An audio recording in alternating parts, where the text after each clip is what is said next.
भगवान वासुदेव श्री कृष्ण की जय। ओम नमो भगवते वासुदेवाय। ओम नमो भगवते वासुदेवाय।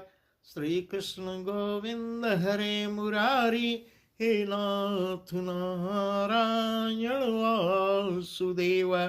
श्री कृष्ण गोविंद हरे मुरारी, हे नाथ नारायण वासुदेव। राधे कृष्ण राधे कृष्ण राधे कृष्ण राधे कृष्ण।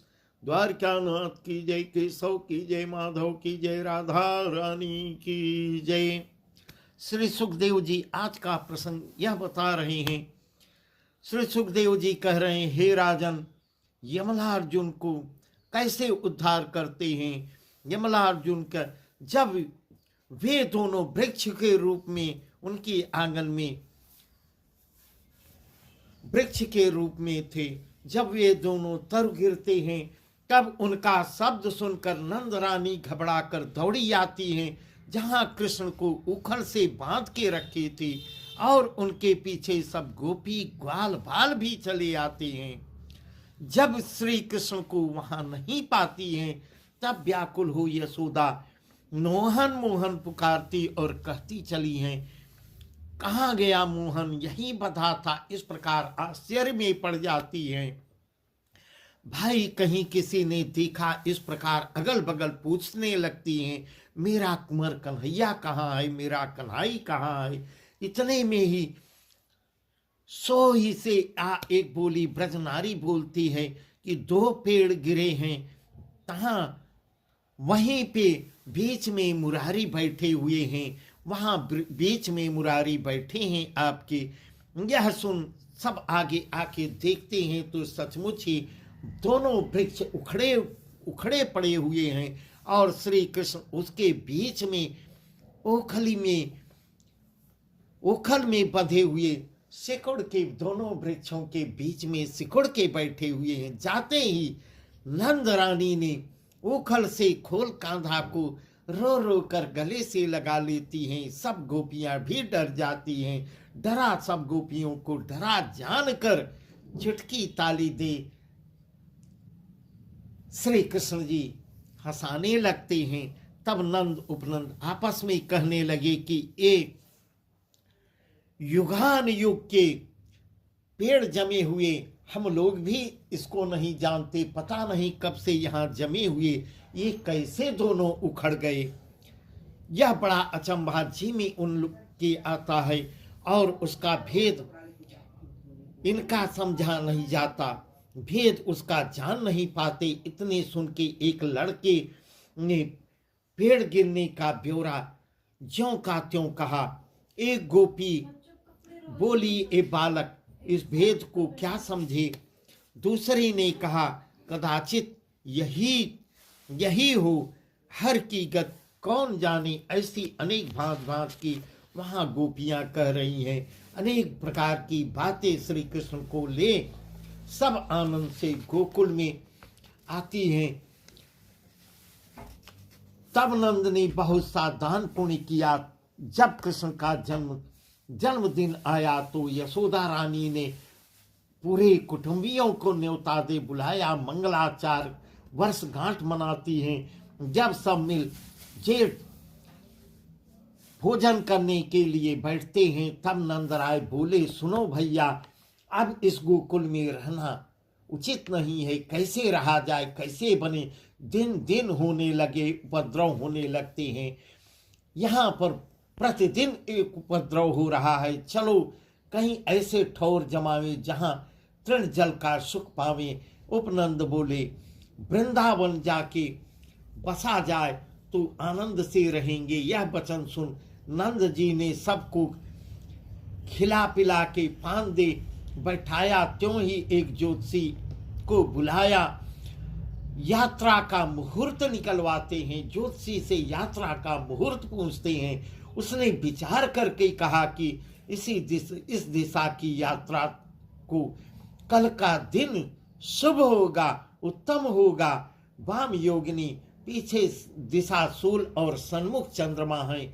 आपने संदेह सवेरे ही प्रस्थान कर लीजिए। ऐसा जब वह ज्योतिषी बताता है, यह सुन उस समय तो गोपी ग्वाल अपने अपने घर को जाते हैं और सवेरे उठ कर अपनी वस्तु ले के गाड़ी पर लाद के इकट्ठे हो जाते हैं। कुटुंब समेत नंद जी भी साथ हो लेते हैं उन लोगों के, और चलते चलते नंद जी उधर सात समय पहुंचते हैं। वृंदा देवी को मना के सुख चैन से रहने लगते हैं। जब श्री कृष्ण 5 वर्ष के होते हैं तब माँ से कहने लगे कि माँ, मैं बछड़े चराने जाऊंगा, तू बलदाऊ से कह दे कि मुझे वन में अकेला न छोड़े, परंतु मैं बछड़े चराने लिए मैं भी वन को जाऊंगा। तब मैया बोलती है, बोली पूत, बछड़े चरवाने वाले बहुत से हैं, बछड़े चराने वाले बहुत से हैं, दास तुम्हारे हैं, तुम मत मेरी आंखों के ओर से कहीं ओझल मत हो। मेरे आंखों के सामने, मेरे नयनों के सामने इस प्रकार कान्हा बोले, जो मैं वन में खेलने जाऊंगा तो खाने को अच्छा खाने को मिलेगा, नहीं तो नहीं।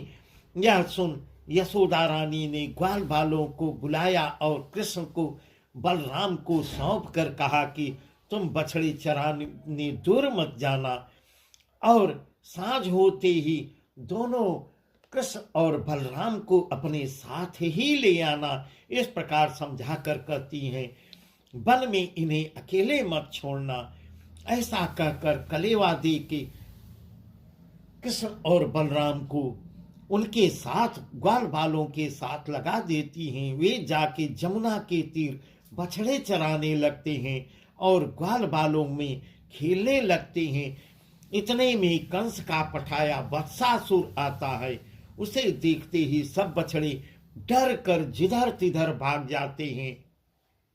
श्री कृष्ण तो पहचान लेते हैं। श्री कृष्ण ने बलदेव जी को सैन से चिताया कि भाई यह कोई राक्षस आ गया। इस प्रकार कन्हैया बलराम जी से कहते हैं कि भैया कोई राक्षस आके प्रवेश कर गया है। त्यों ही आगे चरता चरता वह घात करने को निकट पहुंचता है। त्यों ही श्री कृष्ण ने पिछले पांव पकड़कर अब फिराकर ऐसा पटका कि उसका जी घर से निकल सटका। इस प्रकार उसका नाम वत्सासुर का मरना सुन कंस ने बकासुर को भेजा। वह वृंदावन आके अपनी घात लगा यमुना के तीर पर बकुले की तरह जा बैठा। इस प्रकार उसे मरा देख मारे उसके बकासुर को देख कर ग्वाल बाल कृष्ण से कहने लगते हैं, भैया यह तो कोई राक्षस बगुला बन के आया है और किनारे पर बैठा हुआ है, इसके हाथ से कैसे बचा जाए। ये तो इधर कृष्ण से यूं ही कहते थे कि, और उधर वह जी में यह विचारता था कि आज मैं इसे बिना मारे मैं नहीं जाऊंगा। इस प्रकार वह सोच रहा है।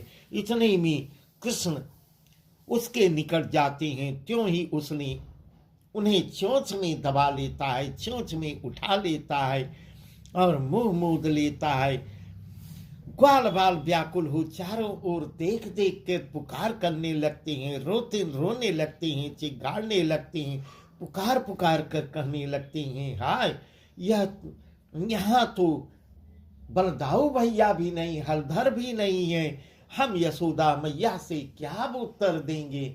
इनको तो अपने मुंह में ले लिया, मुंह भी बंद कर लिया है। अति दुखित देख कर श्री कृष्ण ऐसे हुए कि वह मुख में न रख सका और अपना आकार इतना बढ़ा लेते हैं मुख के अंदर। उसने उन्हें उगला तो उसकी चोंच होठ पांव तले दबा चीर डालते हैं। इस प्रकार ऐसा वर्णन है। और बछड़ों को लेकर सखाओं के साथ हंसते हंसते घर को वापस आते हैं। इस प्रकार बस आज की कथा यहीं तक। आगे का प्रसंग बहुत ही सुंदर है। अघासुर का वध करेंगे। इस प्रकार प्रभु वासुदेव श्री कृष्ण बाल लीला करते हुए प्रतिदिन एक राक्षस का वध करते हैं। भगवान वासुदेव श्री कृष्ण की जय। ओम नमो भगवते वासुदेवाय। ओम नमो भगवते वासुदेवाय। श्री कृष्ण गोविंद हरे मुरारे, हे नाथ नारायण वासुदेव।